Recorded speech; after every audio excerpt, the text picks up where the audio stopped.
The rain had been falling for hours, flooding the sidewalks and turning every street into a mirror of scattered reflections. But what stopped people in their tracks that afternoon wasn't the storm. It was the old woman who collapsed on the steps of the city library, her frail hands trembling as she tried to steady herself. Cars rushed past, umbrellas floated by like indifferent shadows, and life simply continued moving around her. But then, out of nowhere, a man sprinted toward her as if he had been waiting for this exact moment his entire life. He didn't hesitate, didn't look around, didn't calculate. He simply kneeled beside her, soaked in the downpour, and offered the gentlest support she had felt in years. She told him she needed just one thing, just a place to sit. She only needed to sit. But he would end up giving her everything she had lost, everything she had stopped believing she deserved. If you believe kindness can change lives, please like, comment, share, and subscribe.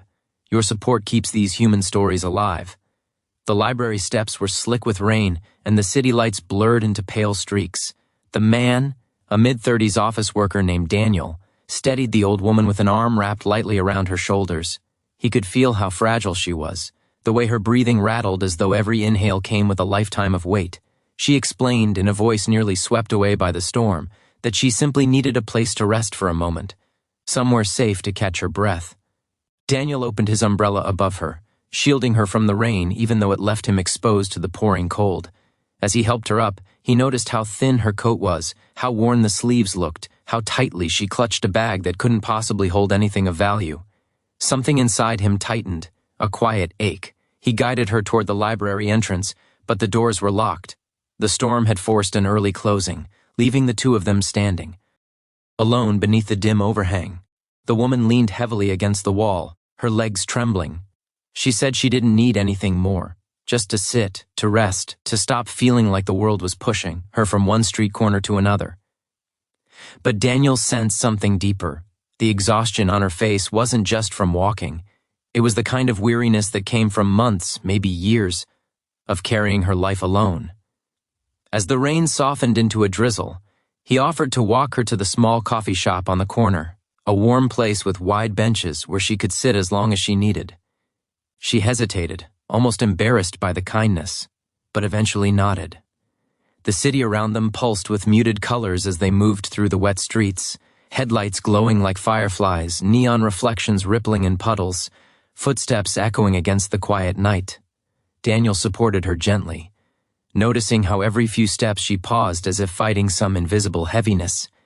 Inside the coffee shop, the warmth wrapped around them like a soft blanket. The old woman settled onto a cushioned bench, her eyes fluttering closed for a moment as though she had finally found a place where she could breathe. Daniel bought her a warm drink and a small meal, placing them in front of her without saying much. She ate slowly, almost reverently, as if she couldn't remember the last time someone had done something for her without expecting something in return. Her name, she eventually shared, was Miriam. She was 73 years old, and the city had not been kind to her. She had once worked as a seamstress, stitching wedding gowns and baby clothes with careful, loving hands. For decades, she lived in a small apartment filled with spools of thread, soft fabric, and photographs of the clients who had become like family. But life had unraveled in painful ways, slowly, then all at once. Her husband passed, her health declined, her apartment building was sold, and the rising rent pushed her out before she had time to gather herself. Since then, she moved from place to place, drifting through the city she once felt at home in, trying to stay unnoticed, trying not to burden anyone. Daniel listened, and with each word, something tightened in his chest. Her story wasn't dramatic or sensational. It was real, painfully real, the kind of quiet suffering that happens all around us but so easily goes unseen. He realized that she had not asked for shelter, food, money, or help. She had asked for a place to sit, just a small, simple mercy in a world that had grown indifferent. But something inside Daniel refused to let the night end there. He offered to help her find a safe shelter for the evening, but she shook her head gently, not wanting to be a problem. She insisted she would be fine after she rested. Rain streaked the windows as the city outside slowly dimmed into a gentle blue haze.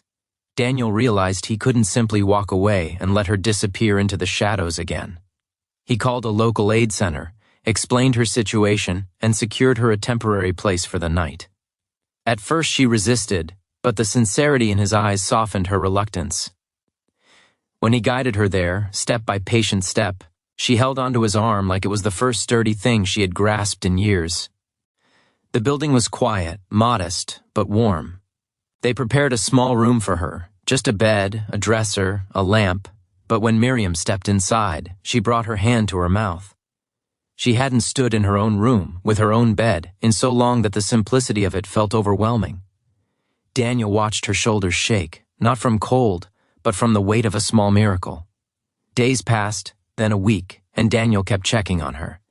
At first she thought he would forget her, like the rest of the world seemed to.